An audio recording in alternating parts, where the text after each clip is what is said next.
Hello everyone, class 1 में बच्चों को मनी चैप्टर बताया जाती है क्लास 1 मैथ्स में। तो इस तरह से पैसे बने हुए हैं, मनी बने हुए हैं, कुछ करेंसी में है, कुछ पैसे में कुछ रुपीज़ में है, कुछ पैसे में है।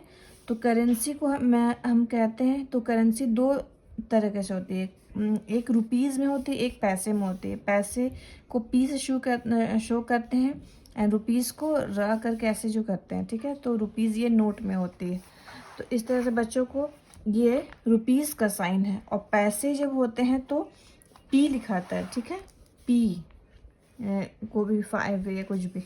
तो इस तरह से रुपीज़ बताया जाता है। फिर यहाँ पे ऐड द मनी, एडिशन सिखाया जाता है रुपीज़ में। Add the money, add the rupees and then write it in the box, also join the rupees to the toy they can buy. जैसे 5 रुपीज़ है प्लस 20 रुपीज़ है plus 10 rupees, तो कितना होगा।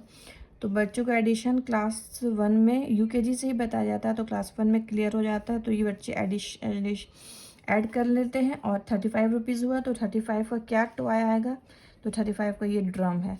इसी तरह ₹50 प्लस ₹20, तो एडिशन करके ₹70 हुआ। 70 में कितने को क्या टॉय आएगा, तो 70 में ये कार आ रही है, तो ऐसे मैच करना। इस तरह से मैचिंग होती है। फिर यहाँ पे है see the value of each object given the blocks. जैसे कि बॉक्स, ये बैडमिंटन का रैकेट है, बलून है, डॉल है, पेन है, कॉक है। इस तरह से सब के रूप दिए हुए हैं, कौन कितना वैल्यू का है।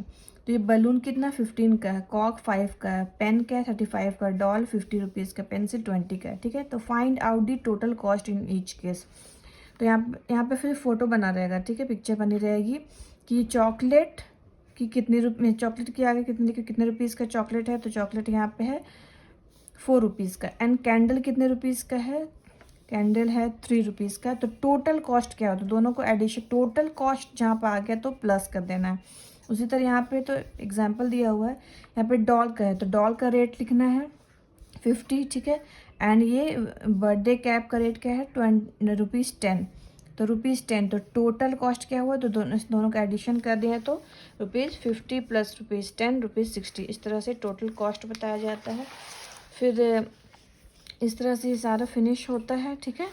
फिर यहाँ पे होता है कि now let's do some shopping. ये ₹9 का है, ठीक है। पेन, बलून ₹5 का, आइसक्रीम ₹4 का, बिस्किट ₹8 का है। तो find out how much money the shopkeeper will return if each time ₹10 is given to him. आप 10 रुपये, क्या लिखा हुआ है, will if each time ₹10 is given to him.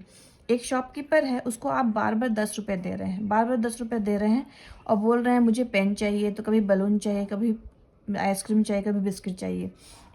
तो फिर यहाँ पे लिखा हुआ है find out how much money the shopkeeper will return. तो आपको शॉपकीपर कितना लौटाएगा। अगर आपको 10 रुपये आप बार बार उसे दे रहे हैं एंड चीज़ें खरीद रहे हैं वन वन करके, तो शॉपकीपर आपको कितना लौटाएगा। तो यहाँ पे बलून का कितना, बलून आप खरीदना है तो आपको शॉपकीपर कितना लौटाएगा। तो money given to the shopkeeper, money given क्या है शॉपकीपर के, आप कितना दे रहे हैं, ₹10 बार बार, ठीक है, हमें लिखा हुआ ₹10 आप दे रहे हैं। फिर बलून का पिक्चर बना, मतलब बलून का आप रेट निकालिए। तो बलून का क्या है 5 रेट हुआ है। तो क्या करना है इसमें, जब रिटर्न का बात आया तो यहाँ पे माइनस होता है। तो 10 माइनस 5 है तो 5, तो money return by the shopkeeper 5। उसी तरह money given to the shopkeeper ₹10। Ice cream का कितना रेट है, तो ₹4। तो money return by the shopkeeper, तो 10 माइनस 4 ₹6। इस तरह से बच्चों को एग्ज़ाम में भी ये आता है। फिर ये हुआ इस तरीके से सेम में प्रोसेस। फिर यहाँ पे एडिशन, ऐड द मनी, ये खुद लिखने के लिए इस तरीके से भी एडिशन होता है, जैसे ₹30 प्लस ₹20, ठीक है। इस तरह से एडिशन करना है, ₹60 प्लस ₹30, ठीक है। तो यहाँ पे 000 3 इंटू 5, बच्चों का एडिशन आ जाता है 000 एंड 6 3 9, तो ₹9 उस तरह 0 प्लस 5 5 एंड 5 to 7, तो 75। इस तरह से ऐड दी मनी एंड उसी तरह सब्ट्रैक्ट दी मनी, माइनस करना है। ₹40 माइनस ₹10, तो 000 4 1 में 1 माइनस तो 3 होता है। बच्चों का एडिशन सब्ट्रैक्शन आता है तो वो कर लेंगे। 5 0 माइनस करेंगे तो 5, एंड 5 में 2 माइनस करेंगे तो 3। इस तरह से मनी का चैप्टर ये फिनिश होता है बच्चों को क्लास 1 में। Thank you.